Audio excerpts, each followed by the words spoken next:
grapes is one of your few endearing qualities. Don't downplay it. I love them. It is the next day for me and we're continuing 6's story. Let's go. Part 5, the book for children.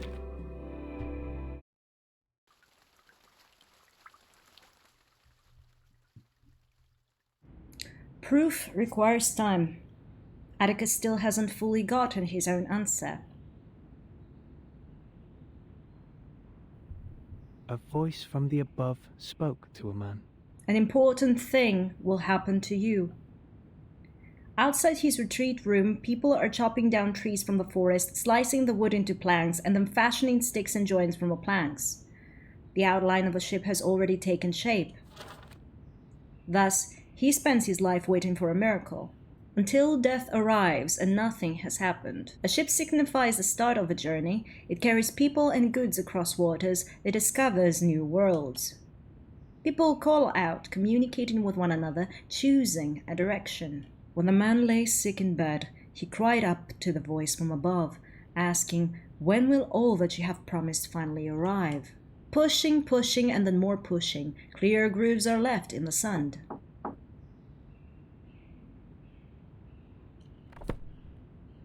Please come in. A figure appears at the entrance of the retreat room. He walks over to the desk and places down a dinner tray, but does not sit down. Well, that's outstanding. It's strange that you actually feel like talking.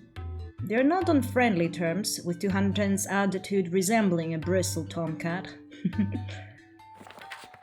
Atticus lowers his head and flips through the pages, then uses his crown to hold down the book before looking up at him. This has nothing to do with my personal feelings. You must have something to say since you came here specifically. That being the case, you might as well just ask. The ship has already set sail. Many people are on that ship, people we know, people who watched us growing up. The cook, the accountant, and the errata operator, Sophia's father and 6. They are all on the ship. For a small island that has so far managed to avoid the emanation, exploring into the storm undoubtedly requires immense courage. So they weren't moving back and forth with the ship as I'd understood. They were actually out there to research the emanation, the storm. This is destined to be a great journey where people confirm and reconfirm their hypothesis, staking their lives for the opportunity to discover new horizons and search for the truth. In that case, everything I said in my previous video while going through chapter 5 again is not right. Because if that's the case, then getting to their island is completely up to chance. Like, you cannot travel out or in whenever you want. Sophia already told me that the ship was completed. The windowless and narrow-doored retreat is cut off from the outside world, and it seems this fervent exploration movement hasn't affected any of Atticus's plans. He never stepped out to see the new beginnings, as if the island's achievements had nothing to do with him. Well, he's been trained, he's not supposed to do any of that. Piles of books have been shifted around, spreading outward, while new books are placed closer to his inner circle, like ripples from a droplet of water on the surface of a lake. Aren't you going to see them off? I am still in retreat. Exactly, he's not a leader yet. You never intend to fulfill your duties. Oh, shut up. Perhaps it's the determination of fate that sets you apart, or maybe it's the brilliance of another 6 that makes you feel so inferior. The accumulated resentment between them further sharpens his words. The young man has followed his aspirations, which developed reverence, and then he comes into contact with envy, resignation, suspicion, and resentment. See, I had mentioned there is a chance of envy. I think I did, didn't I? It's been a few days since I recorded the first part. I must have mentioned the chance of envy. If I didn't, then I sure thought of it, that's for sure, because like I said, he sees him as a rival, and then I thought he saw him as an equal, but then he thinks he's not doing enough for the island, whereas he thinks he would have done better, I guess. Yeah. No, it makes sense. Envy makes absolute sense. Especially since 210 is so passionate about the island's rules, and yeah. He starts to question himself, and suddenly fate itself. Can't help but wonder if you're truly capable of doing the job of a 6. Your respect for 6, Alma, has blinded you. I think otherwise. Your questioning doesn't come from the heart. Emotions are clouding your judgment. The pages of the book turn to a new chapter and a familiar fable jumps out. 6 is only a number. Ooh. Therefore, you should listen more to what 37 says. The number is significantly overestimated by the public. A fable that tells a familiar story, this is the third time Atticus has read it today. This topic should end now. You've delivered your message. Now we should get back to our respective work. Go back to 110. I don't want to argue with you. That crown of his is infuriating. My friend, what book are you reading? What kind of work has touched your heart, making you so obsessed with it that you neglect friends and family? On one hand, 210 asks him to be more of a leader, like a better leader like Alma, as we found out is her name. But on the other, he wants him to prioritize friends and family. These are not the same thing in this case. In order to be a good leader, he has to stay in retreat. That's what Alma, or the previous 6 anyway, asked from him. So he's doing what he's supposed to do. He can't be at 2 places at the same time. If he was already a leader, I understand his point. Like, you have to be out there helping friends and family, being a leader. But it's not his time yet. So what do you exactly want him to do? Let him breathe, dude. His actions contradict his modest tone. He reaches out to decisively pulls out the book that has been the subject of his undue attention. 110's breathing becomes deep and slow, his heart bubbling like a flatbread on a stove. It's a picture book, the voice from above, so familiar, so ordinary. Every child on the island has heard his story at some point or another. Meaning? Is this what you've been busy with? Reading these children's books? Not only those, but indeed them as well. Atticus speaks calmly, as if stating something that is a matter of course. Children's fable. In anger, 210 leans forward, clenches his fist, and presses it on the table. It seems the curse of being 6 has driven you mad. The wisdom and talent destined for you have given you the audacity to squander them. Yet no matter what, you will become a 6, and you will receive all the gifts that come with that crown. You value your kin less than a children's fable. You see your friendly neighbors as vague others, a blessing bestowed upon the least deserving person. 210's voice chokes in his throat, then with a snort sizzles out like a flame in water. I was trying to raise my voice previously, and it says he was actually not raising his voice, and now that I'm trying to keep it down, it says that his voice chokes in his throat. He's trying to keep it down, like, can you tell me how to act this before he talks? Your head lacks wisdom, and your heart lacks compassion. He stands straight, palms covering his eyes, hiding his expression. I can see that you will be the reason why we stagnate in seeking the truth. Progress is relative. Atticus lifts his head from the book and his blue eyes are widened. Is it then? Well, let me ask you, my friend. If the wisdom we seek leads us to our own destruction, what would you choose? What do you mean? Are you suggesting that our destination to explore beyond the island is wrong? No. I didn't mean that. The misalignment in the conversation leads to misunderstanding, and 210's anger almost becomes tangible and touchable. I'm just thinking. No, forget I said anything. The resentment towards one another boils past reconciliation. Fine. Stick to your perspective then. Hunter's departing footsteps Oh, did you hear that door? 210's departing footsteps intermingle with Atticus's calm narration, eventually merge into the sound of the wooden door slamming shut. I didn't like my delivery in this argument, but yeah, like I said, not a voice actress. I'm confused right now as to what the island actually wants. I mean, not about where these two stand. Obviously, 6 is trying to do Atticus 6. Atticus 6 is trying to do his best and follow the rules to get ready to become the next 6. Well, 210 is more emotional and doesn't really understand what happens behind closed doors. He thinks that Alma is doing a better job, but Alma is already the leader, you know? She's out there for the people.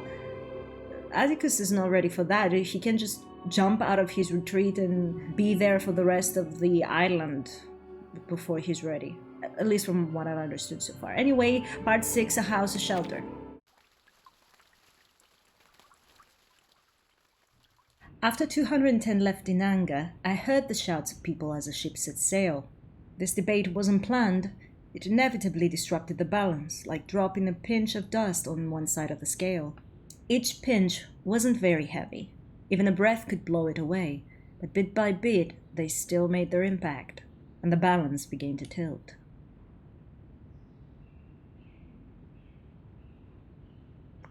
Man, you're trying your best. Don't listen to him. I mean, he's cute, but he's stupid.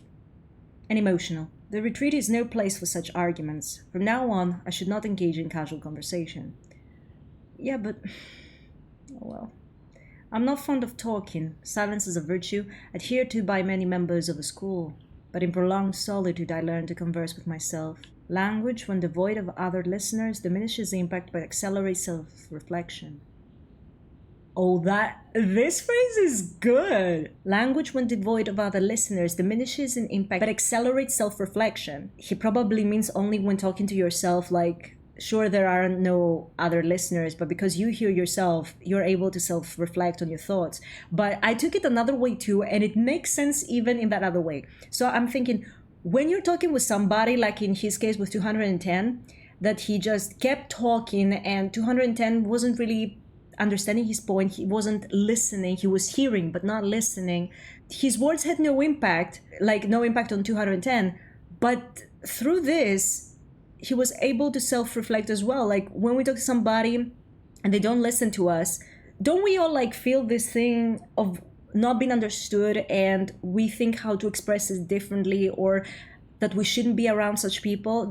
Usually it's either this or the other one. Like you either feel like you should stay away from people like the person who didn't listen to you while talking, or are you thinking of better ways to express yourself so that next time you won't have to argue and the other person can listen actually to what you're saying? I don't know, my head went for the second understanding first, and then I realized he was talking about talking to yourself.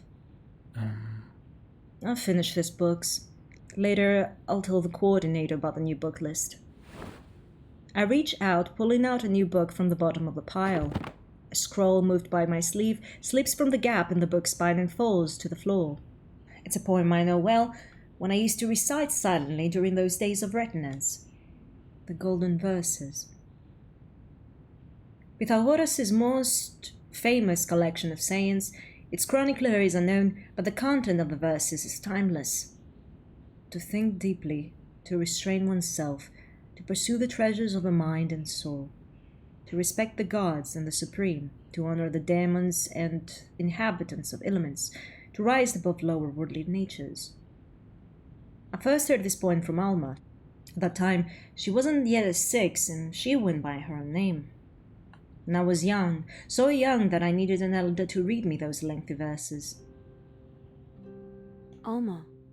Oh my god, he's so cute, look at him! Aunt Alma, I don't understand. This part here says, fate is like a huge millstone on which mortals roll back and forth, enduring endless suffering.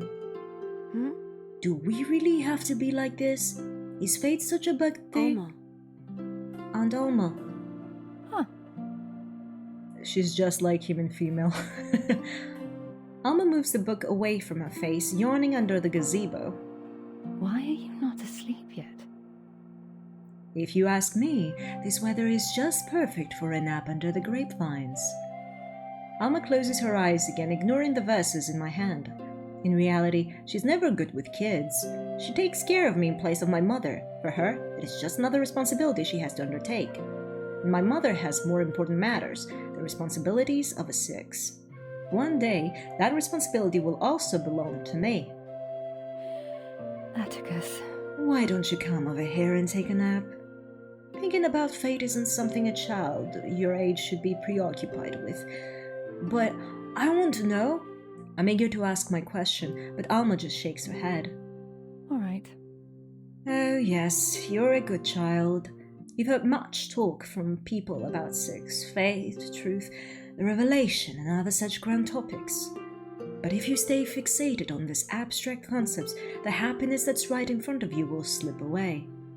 I like how the game just randomly pops the sepia filter on. Oh, we're looking at the flashback now, I should pop up the sepia or something.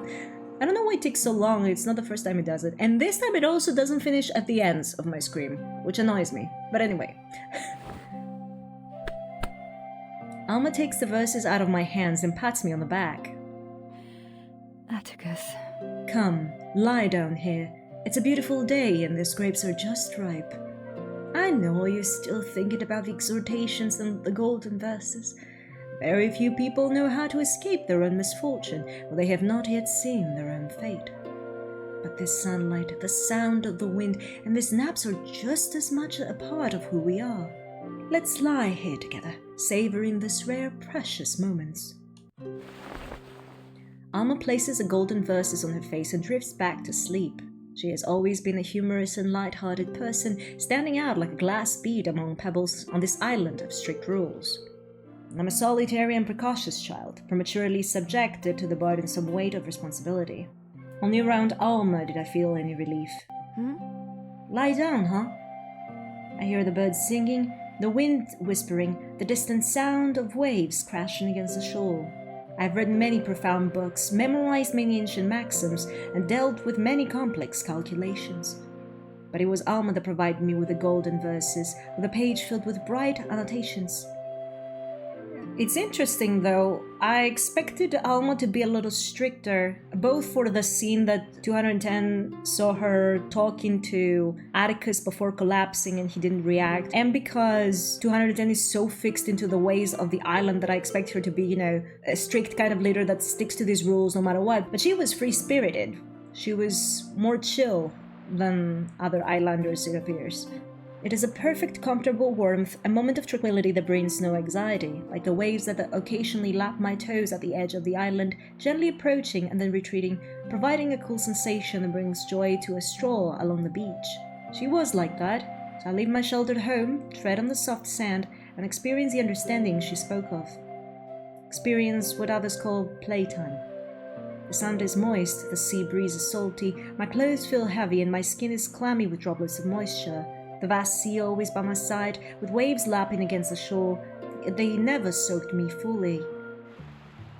Oh, you just want me to walk? Oh, look what they did with the water. It's like that picture that was everywhere online with the sea that glows with the little sparkles and all. I don't remember which place is that in reality, by the way. There is a place that has such a sea. No. Darkness itself isn't to be feared. There's no danger in it. Those imaginary monsters only exist in the minds of children who can't distinguish fantasy from reality. I'm not that sort of child, right? We'll see about that. Oh, we fight with 6? With baby 6. Okay, by himself.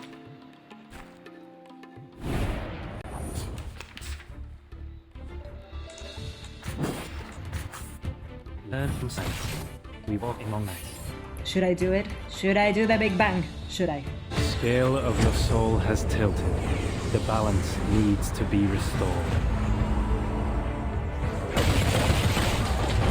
A few moments later. Yeah, I think I'll probably pull for him when he reruns. Now I can because Sotheby has a rerun, and I want Sotheby a little more. Fortunately, they're not dangerous. It's time to go home. That's all?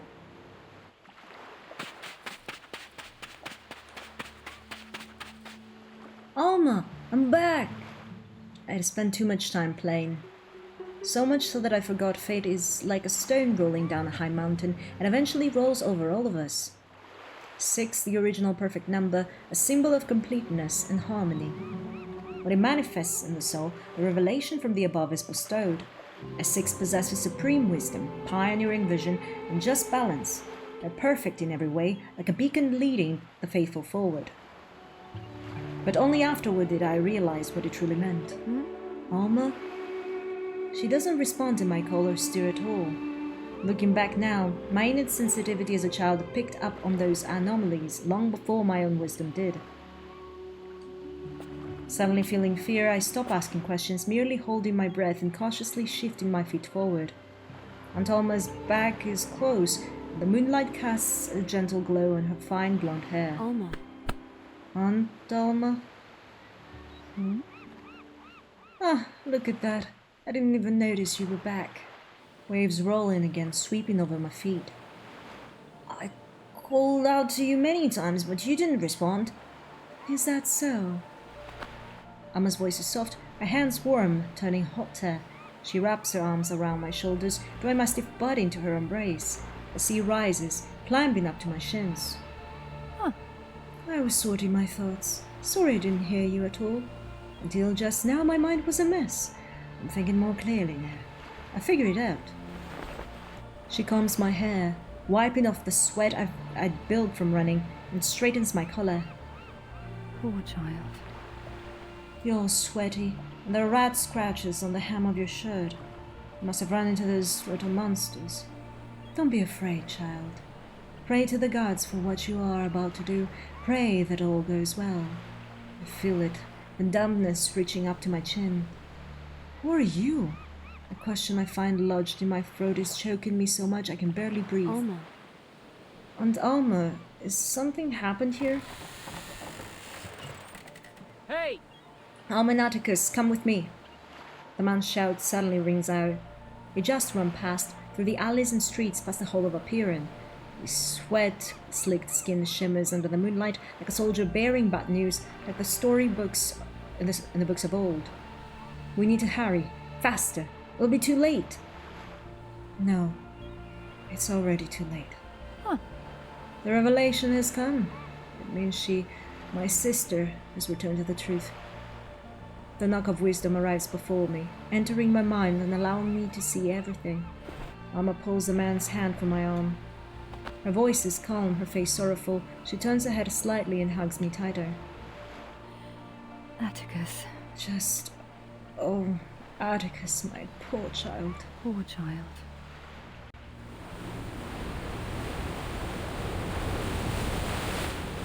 Alma became 6 that day. A complete number, a perfect person, and an outstanding leader. But 6 was not Alma, not any longer. Let go of me! I wrenched her hand away and ran desperately, trying to escape the suffocating tide.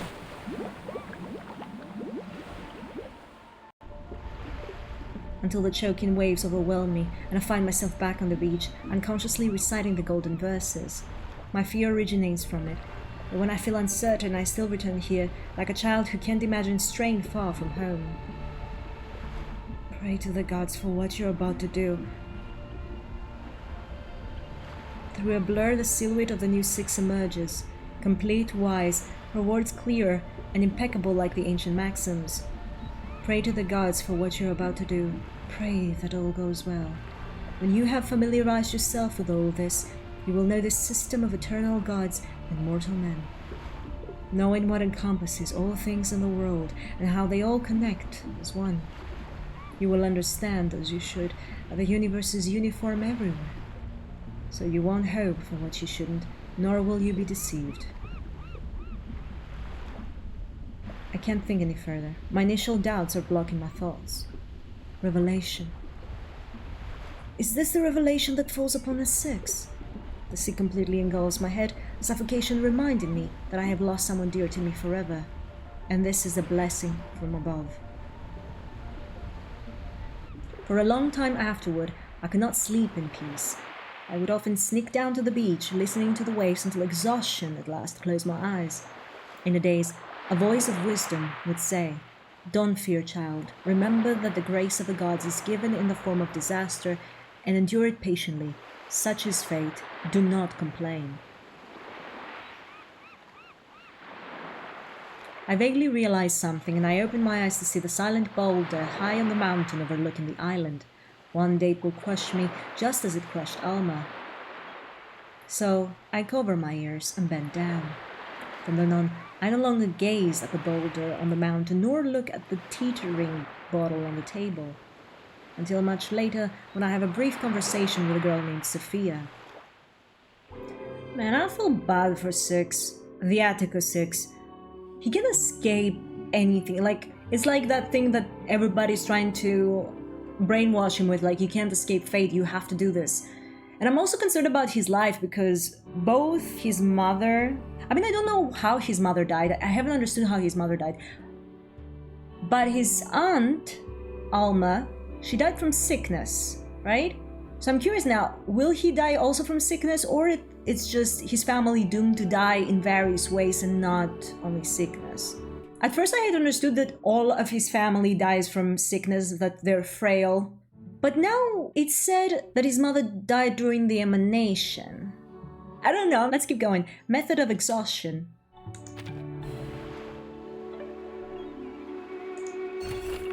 Since then, I've distanced myself from my friends. So, even if I end up like Alma, they won't feel sad for me. Oh. See, he's not... Oh my goodness, I'm so mad right now. I mean, okay, sure, we already knew that it was his duty to go away, but he walked away even from that time. Like, not later when he grew up. Like, even as a child, he walked away from his friends because he knew that would be his future. Oh. Until I was a teenager, I walked alone in silence and doubt. Dude, does knowledge transform us from caterpillars into butterflies? Or is it like snakes shedding their skin? After becoming a 6, are we changed or discarded? Or is it both? This is a long beach, and it happens to be right around the edge of the sea. I'm placed here, searching for answers to my questions. Those were trying days. I'd say you're discarded, if you ask me. Because everybody is going to use your wisdom, and then when your time comes, your life is taken, and all you did was give wisdom. What were you giving back? What was your family giving back for all that? Oh no. We walk among nights. Learn from science. Yay! Oh! Oh, so he's his own enemy as well, I see. I still harbor doubts. Okay, my dude. Oh, I didn't read that, sorry. But what if I don't want to accept such fate? Exactly! Somebody save him! Fate cares not for your will, it simply falls down from atop the mountain. Oh, F you! It is something transcendent like the gods of Mount Olympus, watching us indifferently as we struggle in the arena. Well, newsflash for you, they don't exist. So your theory is also flawed. Everything will happen eventually, so there's no point in panicking, worrying, or fighting it. You're a 6. This is the fate of a 6. All you should and can do is wait. Until the torch is lit. The scale of your soul has tilted. The balance needs to be restored. Okay, good. Until No, but the seriously, torch is lit. I wonder if by the end of From chapter silence. 5 we can take him with us. I Until doubt the it, torch but is lit. it would have been nice. Technically we can change his fate if we take him in the game, like if you take him from the wishes, he comes with us. He stays in Virgin's suitcase, but am I supposed to just take it, to tolerate it? No. Must I wait for the revelation to descend upon me passively, transforming me into a whole new person? This is what perfection is. This is a wisdom we seek. Then who am I in this moment? Where is my will to be directed? Am I merely a vessel for a mission? My words exactly! This is what pisses me off about his story. This is the only answer I can give you. I don't know. That is a good thing though. Even his reasonable quote-unquote side doesn't know what he has to follow as a 6. Like, he tells him this is what you have to do, no questions asked, this is your fate, blah blah blah. But when he asks himself, am I only to be a vessel in this life? He too says, I don't know. There's no argument to this. Everything else he could argue with, prophecies and stuff the island has been teaching him ever since he was born. But this one, he doesn't know. but that is ultimately unimportant compared to the responsibilities of a 6. Yeah, and he goes back to that.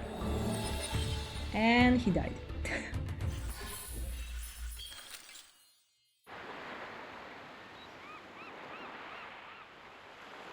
Are you here to collect your sand again today?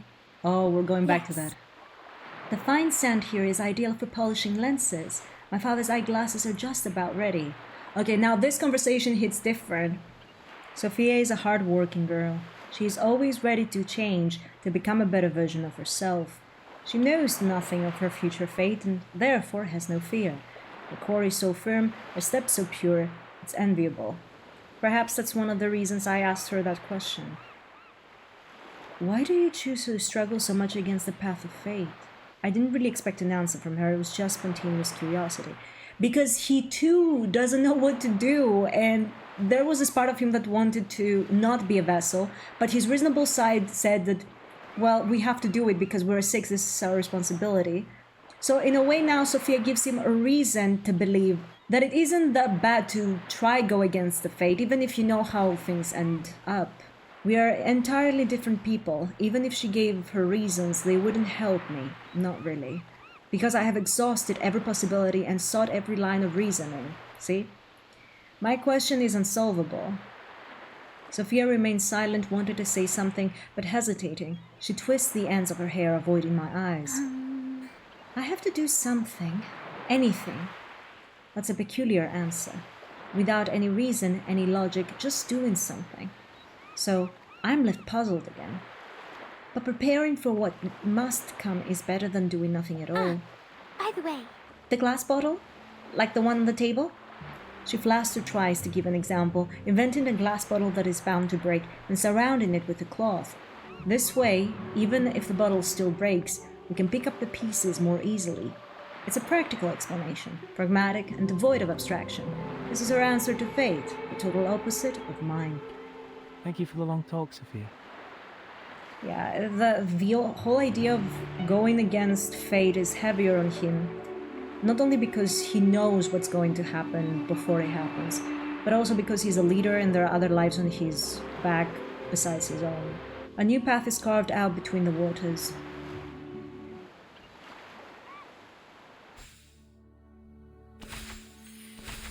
Part 8. Pebbles.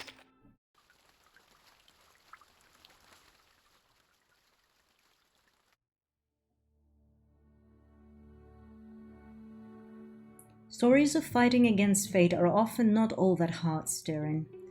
In this story, there is no shepherd, no messenger, no sphinx. No head is severed by a sword, no one is born or dies because of it, nor can it be told to others. What I face is the revelation. It is an unseen enemy. It is described as supreme wisdom, the voice from above. It perpetuates its 6's, urging them to fulfill the mission as leaders. It's not a tangible bottle. I can't lay a soft cloth to catch the pieces of a soul. But her first words inspired me. Not everything needs a complete reason. One must do something, whatever it is. It's better than just waiting. So, is it feasible to fight knowledge with knowledge? Remove the picture book and the other books in front of me are still more than enough to fill the motor space. If the revelation is the wisdom destined to completely fill a person, perhaps I can do a little preparation work. It's like filling the bottle with stones beforehand, so that it won't be easily knocked over. Euclid's Elements. In school, it's considered the most basic test, but I dare not say I truly understand it. It is in the simplest of readings that the deepest wisdom is found. This is a suitable beginning. Everyone has their own soul number. I'm not the one chasing truth across the beach. 210 and 37 are extremely intelligent children, but most importantly, they have a boundless desire for truth. They build ships, make oars, and sail with gusto into the sea, tirelessly navigating the currents, undaunted by the waves crashing against the hull. While I'm in the silent reef on the shore, waiting for the day that fate will knock me down, filling the trenches on the seabed. Can I withstand the transcendent force? Can I overcome its overwhelming will? It seems almost impossible. But regardless, I'll make my preparations. I sit at the table talking to myself. Another battle. Another walk to the beach. I started by opening the first book. It's so heavy that its pages seem light. Introductio in analysin infitorum. No, I must have missed something before it.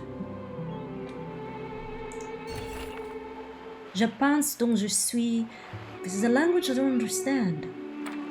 Oh, yes, this is it. This is the optimal solution. I remember the previous book mentioned it. Looking back, I was happy in the early stages of my retreat. Knowledge gradually fills me.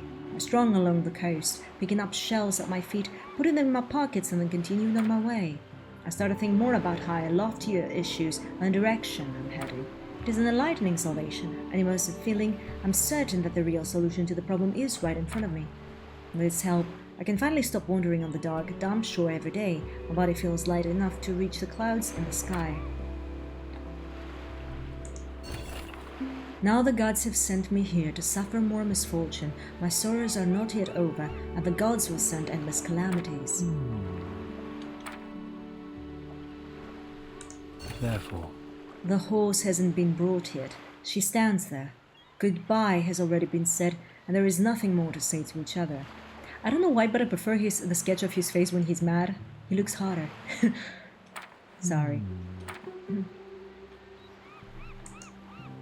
but People who talk about themselves a lot are often just trying to hide their true nature. 210?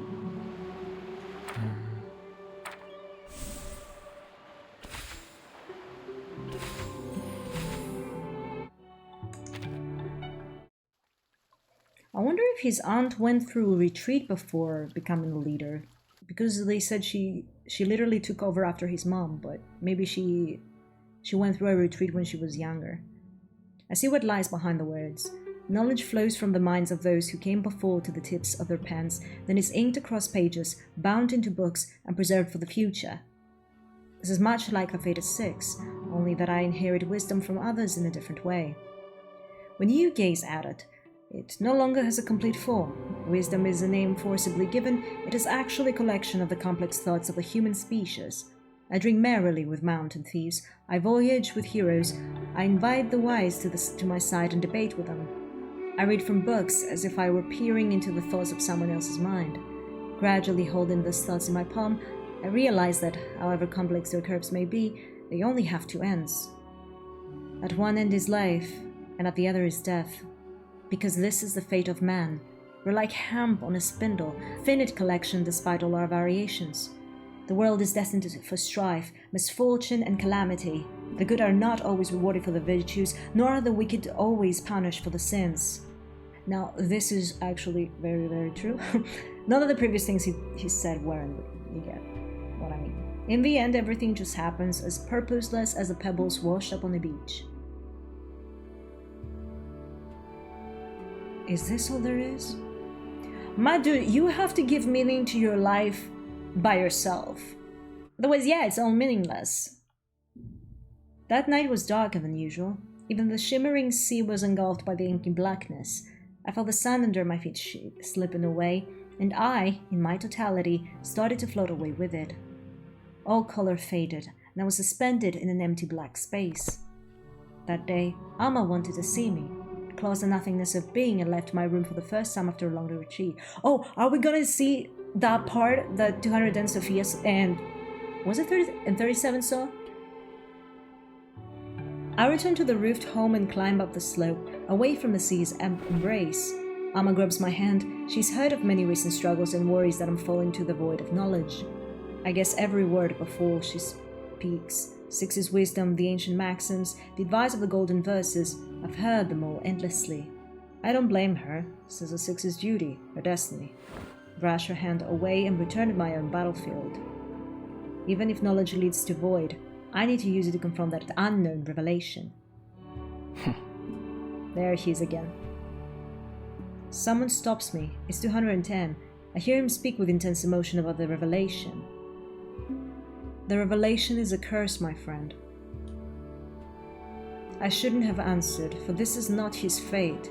He always tries to meddle in matters far beyond his abilities, which only brings disaster upon himself and others.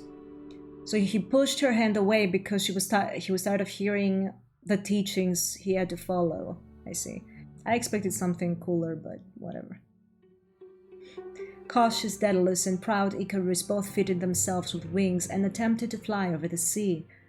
The former landed safely at a low altitude, while the latter flew too close to the sun, only to fall from the sky under its wax-melting heat. And that would have happened 210 if you had to go through what Atticus did. It's not hard to see the one he more closely resembles.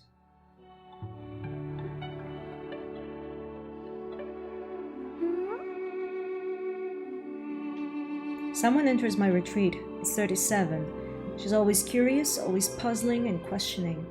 Fortunately, she also always firmly believes she's right. Sorry, 37. I can't help you with this right now. In truth, I can answer her. My own questions earlier were as much or more profound than hers. And perhaps I could offer many wise answers, but they might do her more harm than good. The sea nymph Thetis dipped her son Achilles in the river Styx, granted him immortality. Keep her baby from being swept away by the strong current, the mother held on to him by the heel. Her love made Achilles' heel his one fatal weakness.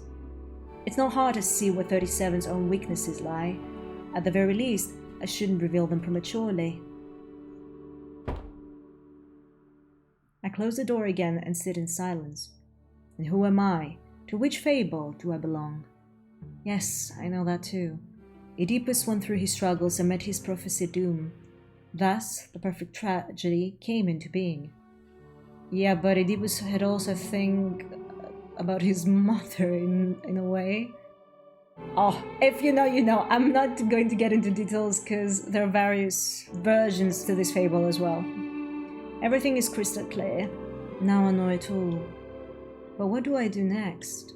Come in Verdin's suitcase. Set yourself free. Ignore the island. I'm such a responsible person. Underneath the sea level.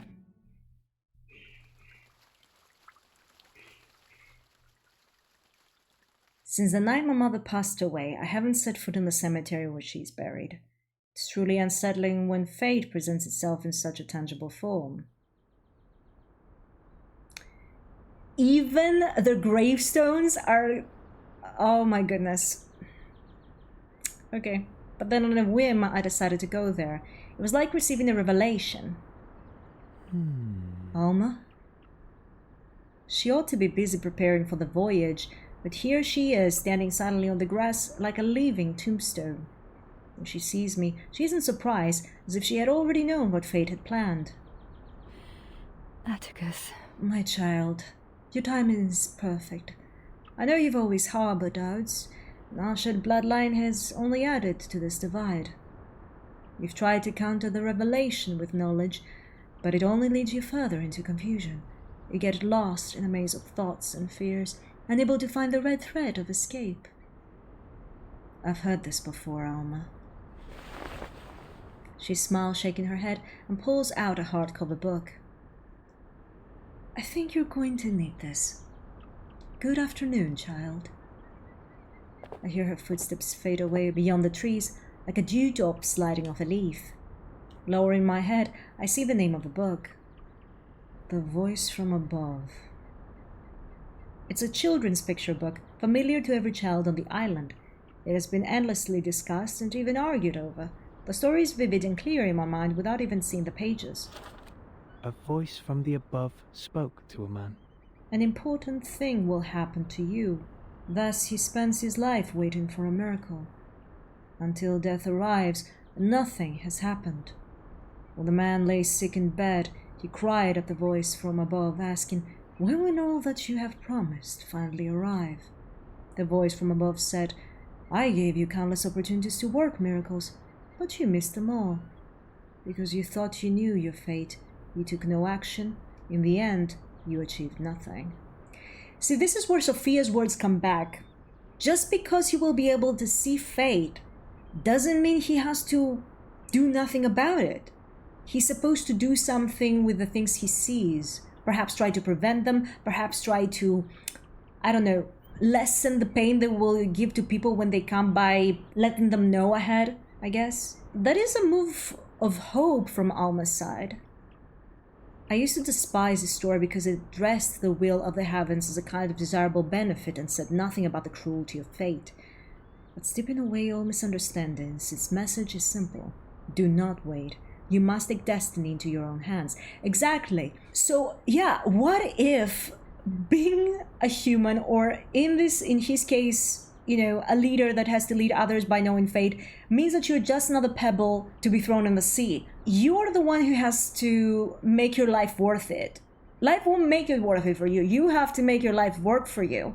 And just because he has to take this role, because he will know fate ahead of time, doesn't mean he can try to change things if he wants to. I mean, sure, because it's fate, maybe he won't be able to change anything, but if he doesn't try, what does he win? At least if you try, you will be able to tell yourself, hey, at least I tried. But if you do nothing, you will probably end up with regret, like, why didn't I do anything? Because, fate wasn't going to change anyway. This is something I've long known and acted by. What else is there in this book that I had missed? That I needed? Before I realized it, I found I had walked to the beach, and it was already dark. So yeah, Alma is trying to show him that just because you know what's going to happen, you don't have to be passive. An old familiar friend, a difficult old rival. Hello me. Oh, we're fighting ourselves again. From the moment I knew my fate, I did everything I could to prepare. But you still have doubts, still hesitate, and still have no idea what to do with your fate. Oh, maybe he does now. That's what makes him a good leader. I know it already. But the knowledge leaves you empty. I no longer need this picture book. But this is the wisdom of 6. I'm not the passive waiter in the fable. But perhaps you never understood the fable. Learn from silence. I never understood the fable? Therefore. But it's so clear, so straightforward. I know every part of its meaning. It's the simplest of fairy tales. It's the simplest of readings of the deepest of wisdom lies. I beg your pardon? Have you forgotten, child? I don't understand what's going on. I really don't. I thought I understood, but I'm confused. We walk in long nights.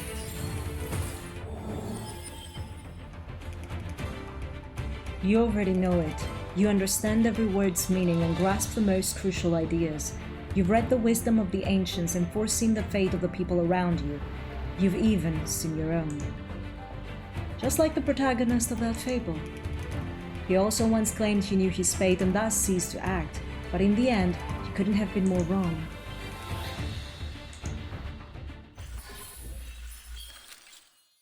That night, the wind was gentle. I stand on the beach, watching the night turn to dawn, the rays of golden light rising over the sea. Waves crash forward, halting my toes. I think of Alma, of those brief not-so-lonely days that followed. The metal on my forehead is cool to the touch.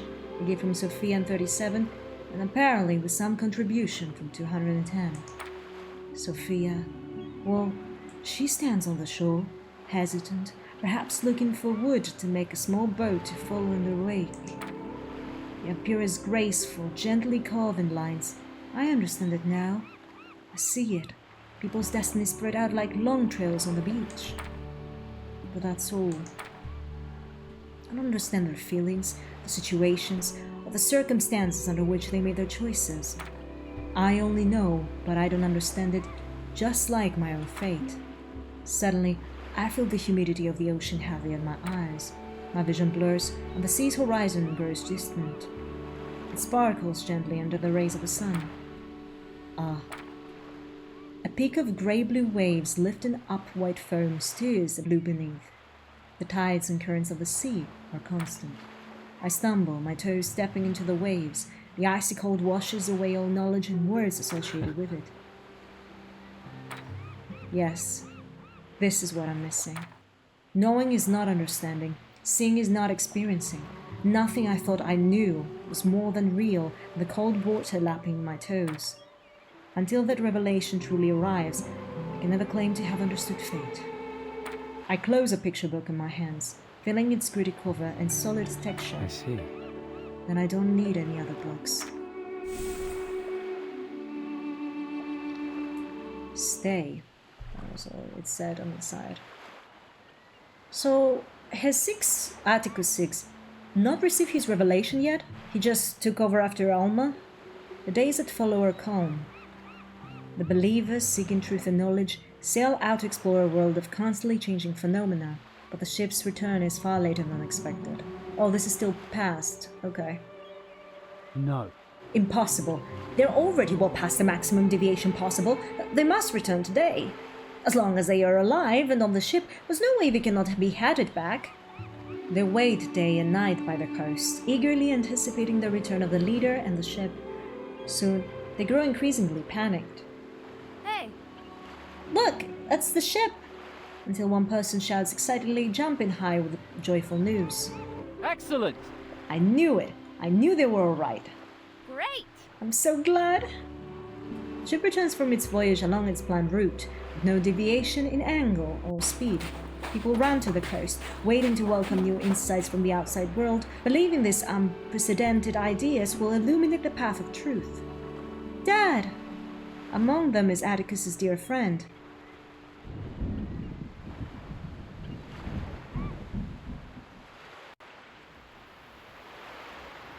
The emanation descends upon them. Everyone is calling out.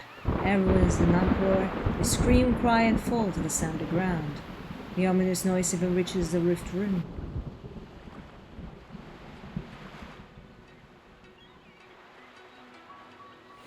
Ignoring his trembling fingers, Atticus takes the book and opens it on the table. Regardless of the worst outcome, this is what he had planned to do. A voice from the above spoke to a man. An important thing will happen to you. What will it be? The man asked. You will gain wealth.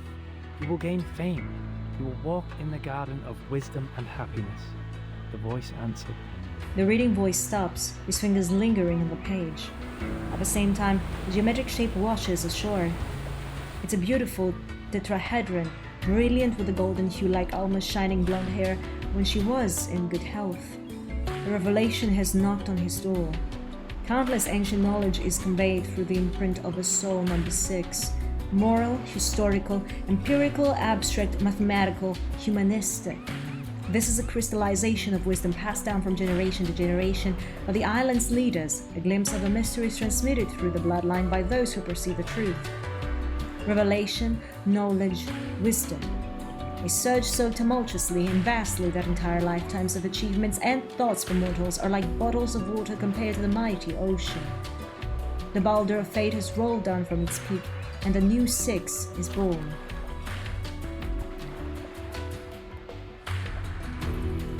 The reef remains unchanged.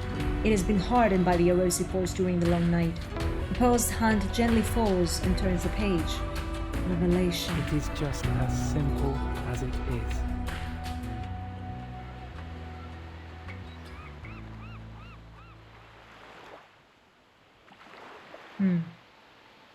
I see.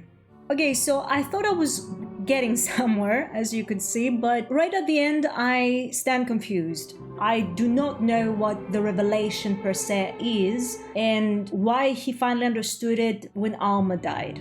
The way that Alma also probably got it when his mother died. Like she got the revelation as well right when her sister died. I like to discuss this with other people, but I don't know how. Like, if you wish to share your thoughts in the comments, please go ahead, because this was a very interesting story.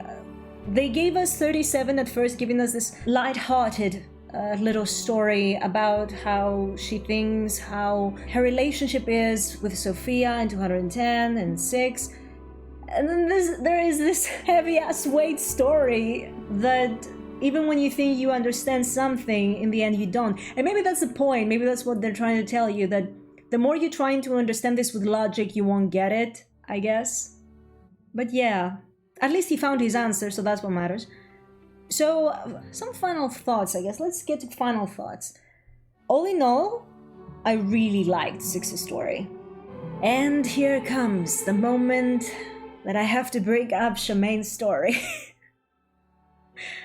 I'm sorry, the reason I'm bringing Charmaine back this time is because he too was dealing with something internal. He was dealing with his own guilt and finding himself looking for answers inside and stuff like that. And Atticus also did the same in a way. He was also fighting against himself while also trying to understand his roots and history. Pretty much like Charmaine was trying to understand his family but also forgive himself for the whole, I think they're very similar characters actually. The way they made their stories, like starting from a tradition, starting from a specific tradition, and then Charmaine went against that tradition and the fire came up and then he ran away. He couldn't save his own and he had to deal with that and with where he would go after that, his journey ahead. And Atticus also started from a tradition which he didn't want to follow as well. However, he didn't manage to go against it the way Charmaine did, let's be real. But both characters understood the tradition after a lot of turmoil. Now, whether they chose to follow the tradition or not is another thing, but both of them had this battle against themselves and tradition, and eventually coming out with newfound understanding of themselves and their traditions, and combining both into the man they turned out to be. That's why I'm bringing Charmaine right now. But yeah, I preferred the way we got to see that journey through 6. Perhaps because Charmaine was alone, like he only had the animals and the critters and the old man, whereas 6 had a whole community around him, which made it more lively, I guess, than just walking in the forest and dealing with your trauma and trying to find answers to your questions. Perhaps this is why. But I don't know, it's not just that, like, it gave us a better explanation of his emotions. I don't know, it made me more interested to understand his way of thinking and the way the others were also thinking. I don't know. Like, the difference for me as well is that Charmaine left me wanting more, wanting to know more, whereas 6 kind of covered me. The only thing that happened in the end is that I didn't understand what the revelation was, and if I actually got to the right result mentally by all the things I told you, I mean.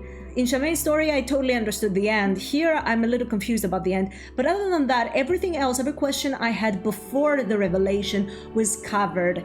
And everything I was interested to know about when it came to 6, it was given to me. We saw his story from an outside perspective, from the other 3's perspective, and then we saw the same events transpiring from his own perspective. With Charmaine, we saw everything through his own perspective because obviously there weren't other people around, except from the old man, obviously. But it left me wanting more. I had more questions about his story that were never covered, and that's why I prefer this story more. This, for me, was a problem in terms of execution. It's not that Charmaine's stories wasn't good, it was just a matter of execution for me. I prefer this execution more, is what I'm trying to say. Other than that, if we focus only to the story, I told you all my thoughts while playing, so I don't know what there's left to say. He's a character I would actually pull during a rerun, like I said. I find him to be a very more interesting character than 37, but I guess it's also because I enjoy characters that have been through a lot, I guess. Traumatized characters, I really love them. And also characters that have many layers. Not that 37 didn't have many layers, let's just be clear. 37 had actually lots of layers, and we also saw character development during her story from a childhood to an adult. But 6 gave you this kind of introverted, mysterious kind of energy, and you didn't know how he was thinking. And when you actually go to understanding his thinking, you realize that he's actually a very thoughtful person. He wants to experience things. He's not just being a leader because he had to, because in general, that's the whole idea you were getting at the beginning. Like, yeah, he's a leader, he's wise and all, but he seemed like, wisdom aside, he wasn't anything more, I guess. But when you get to know him, he's such a lovable character, at least to me. I hope I said everything I wanted to say. I wish I had understood better how his mother died, if it was indeed illness or not, and whether he is also going to die early or not, because Arcanist's life don't seem to work the way others work, right?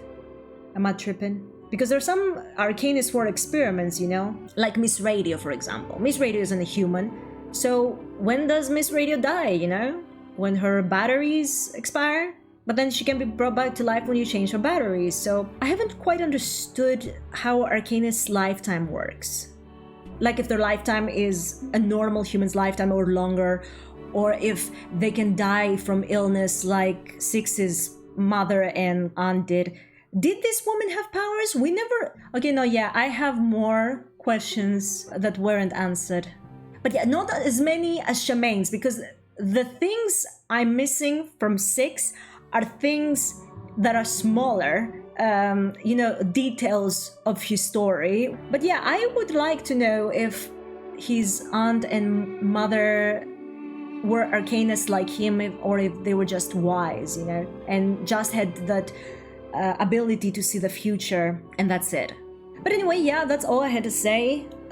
This was 6's story. I hope you guys enjoyed it as much as I did, or even more, I don't know. I hope not less. I don't know which one will be the next video, probably Oliver's story, because anyway, this is the one that actually stresses me out based on time. I don't know when Charlie's video is going to be up though, because since I'm going to analyze the character, it has to be a little more structured than what I'm doing now, because now I'm just playing the game, react as I go, that is way easier. But structured now stuff, it will be the first time doing it, and I'm kind of worried how that will turn out. But it will come eventually. If you like this video, please do consider liking, subscribing, and hit the notification bell so that you know when other videos are going to be up. I hope you had fun. I hope you have a wonderful week ahead, and that every wish you make, either on this game or other gacha games you play, does bring your favorites home. That's all for me. See you next time. Bye bye.